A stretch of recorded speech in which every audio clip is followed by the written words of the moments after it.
silent now, we don't say a word. We're just looking at each other.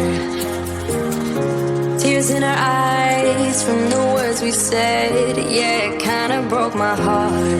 Loving you is not so goddamn easy as you think. I'm trying my best to hold on, but I feel myself giving. You know that we shouldn't keep it up like this. We hurt each other's feelings on and on. I don't wanna change who you are. The things you say is always one step too far. But I know that I've played my part. I'm hurting you as well. I guess that we should say we're sorry. Say we're sorry. Say we're sorry. I guess that we should say we're sorry. Say we're sorry. Say we're sorry.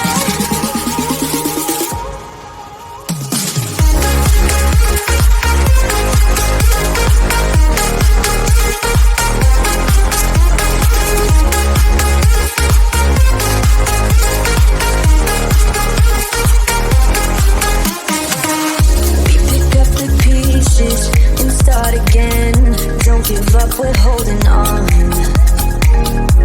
For what it's worth, I'll try to change. We can't fix our broken hearts. Loving me is not so goddamn easy as I think. You try your best to hold up, but I see you giving in. You know that we shouldn't keep it up like this. We hurt each other's feelings on and on. I don't wanna change who you are. The things you say is all.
I guess